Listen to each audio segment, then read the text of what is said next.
let's talk about the 9 books I have read in the month of May. So the first 3 books I'm going to talk to you about is going to be the books I read for a Reading Thrillers reading vlog.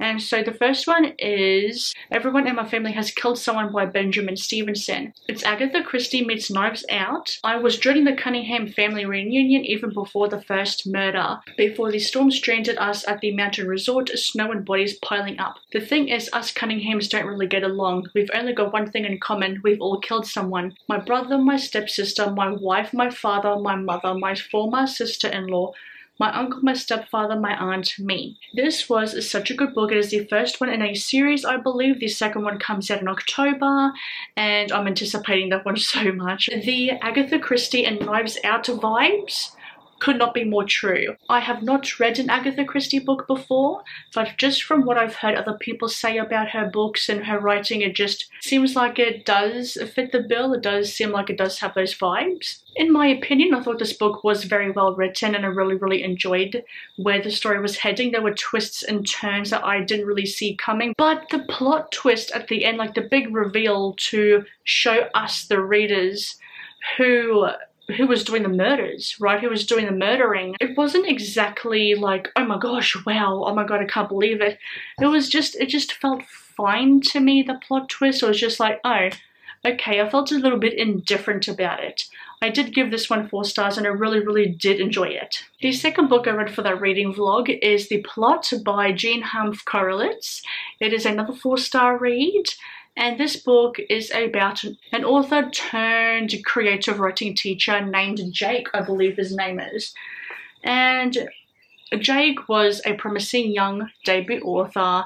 He did have a critically acclaimed book that had decent press to it, and he's really struggling to write a second book. He ends up becoming a creative writing teacher, a professor in an English department. A student of his called Evan Parker? Yes, Evan Parker, very arrogant student. When Jake reads Evan's short story, Jake realizes that this student has a lot of potential. This plot of the story is absolutely fantastic, and he just can't get it out of his head. Years later, the student dies, and nothing happened to the book. So Jake decides to steal the book. Since he remembers parts of it, he decides to steal the basic plot of the book and make it his own. Until someone finds out something about Jake and says, I know what you did. This one I gave 4 stars out of 5 again. Very good book. I really liked how the book takes you through the process of the publishing industry and writers, and what it's like to be a writer, and how solitary it can feel, and how coming up with your ideas can be a bit of a struggle. We do get to see Evan's and Jake's books. We do get to see those in this book here as well, and just the tone of those books are so different from each other. I actually liked Evan's better, if I'm being honest with you. I did guess correctly at who the person making the threats to Jake was. I actually had like a bit of a bet with myself. I was correct, and the reveal of it was just so good.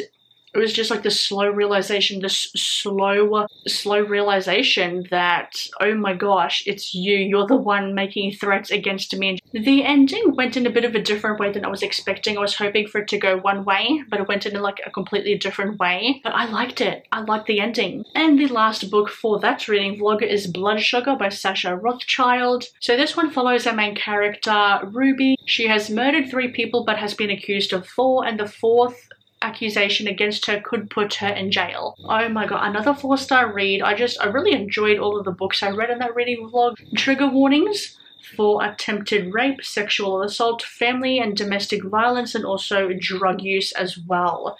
So it's not entirely a light read. It does have some dark themes to it. The way that it's written, it kind of goes back and forth between the different characters that we see Ruby murder.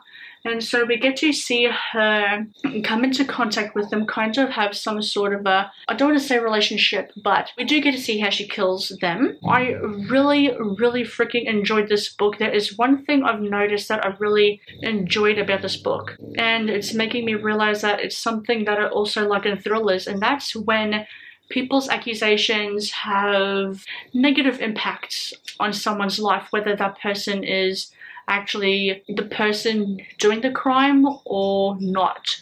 So innocent people being accused of something they really didn't do is something I really like. This main character is not innocent by far. She's innocent of one. I really like seeing that portrayed, like seeing people get accused but portrayed, and how that's portrayed in the media, how it's portrayed with people around her or around them, and just the consequences of the actions, and just the ones that are doing the accusing are so vindictive and vile. I also did correctly guess who I guess you could say the one that was doing the accusing, but it was done in a different way than I thought it was going to be. The writing gripped me, left me wanting more. I was turning the pages, wanting to know what was going to happen next.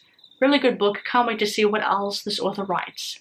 Okay, that was the last book in that reading vlog, or for that reading vlog. I also partially skipped a lot of this book, We Hunt the Flame. No, We Free the Stars, which is the second book in the Scenes of Aralia duology. It is book 2. So the Lanes of Aralia are without magic. There are 2 people along with several other main characters, but the 2 main characters that we follow the perspective of Nessia and Zafira. Nessia is the assassin, Zafira is the village huntress who provides for her village. They both embark on a mission, embark on a journey to bring magic back to the lanes, because magic has not been in these lanes for years, and it has had really severe consequences for the land. And the magic was actually quite unique. I really liked it. However, I did not like this book. I gave this book 2 stars. A definite downfall from the first one. If I'm actually being completely honest with you, this book made me change my mind about the first one. But in all honesty, I feel like the first one was more like a 3-star book and not a 4-star book. The writing in this book though is so freaking tiny. It was taking me forever to read. It was putting me to sleep, honestly. Just the size of the font of this book was just making me so drowsy. I did skip large portions of this book. It was up to like the 130 page mark, and just, it was a real drag. I did skip all the action part. I did read the last few chapters, and just what I've gathered, I think I know how the story went, because the last few chapters did a pretty good job at describing what happened and how the battle between the good and evil and bringing magic back to the lanes went. The romance between Zafira and Nessia really fucking drove me up the wall. It was incredibly, yeah, I did not like it. It really drove me up the wall. I did not feel their romance. I understand they have a lot of issues and they are trying to work through the issues. We all have issues. No. I don't like Zafira and Nessia as a couple. I do like this author's writing, and I'm not going to completely say no to this author's book. I do want to read The Tempest of Tea, which is another duology. I think that one's coming out next year. I thought it was coming out this year and I got really excited, but no. That one's coming out next year. We then have a reread, The Ice Dragon by George R.R. Martin. It follows Adara and her friendship with the Ice Dragon. The Ice Dragon flies over Adara's village and house that she lives in. No one can tame this dragon except for Adara.